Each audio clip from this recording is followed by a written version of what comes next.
While we have just another few minutes, I would like to bring a question from our audience, Ann Sure. Whiteside in California, who wants to know how do we make these local food economies more resilient in terms of climate change and our Yeah. longer term environmental challenges. Right. So we practice what is called, climate smart agriculture. Ricardo talked about the fact that you can raise beef in a way that's actually very detrimental to the climate in terms of deforestation, etc. We don't do any of that. There is a mechanism, or there is an approach to, for example, livestock raising, mostly beef, called holistic management. What happens is that you rotate the grazing of the animals in such a way that you actually improve the quality of the soil and sequester an enormous amount of carbon. There's a man out there, which actually is a great TED talk by a guy called Alan Savory, which I would recommend your viewers to watch. It's 20 minutes of incredibly entertaining perspectives on how livestock, from his point of view, can actually be a major tool in carbon sequestration and therefore climate mitigation. So we do that. We do that all over the world.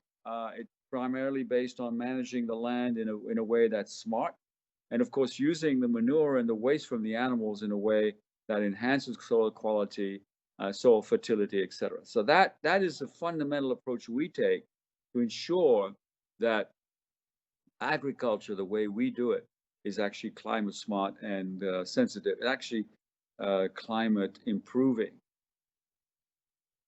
Well, I'd also like to bring up a topic I brought up in our earlier segment, which is the political component Ah, of these yeah, problems. Heifer International works in a lot of parts of the world that have had a long and difficult history of civil strife. How important is strengthening civil society to building these sorts of resilient systems that you are yeah. talking about? So it's extremely important. And the way we try to approach that, and I think we've been quite successful, is to work with local communities. Okay. So we've got to create a sense of community and participation and inclusion across the whole villages where we work. And then form collective operations. Generally, they're co-ops, cooperatives, just the way they are in this country. And once you've got these cooperatives successfully connecting to markets and generating positive cash flow for the communities, now that develops economic and political power. They can then go to local, regional, provincial, national governments and begin to demand change, such as, for example, can you build a road? Can we have electricity? Can we have municipal water systems? All sorts of fundamental requirements to build a society that is stable and flexible and resilient. But until these communities, especially the poorer communities, can actually show that they have economic power, right? Economic advantages, that they are generating income for themselves and capital for themselves, they will not have power. And our work is very much oriented towards developing these political capacities on the part of co-ops all over the world.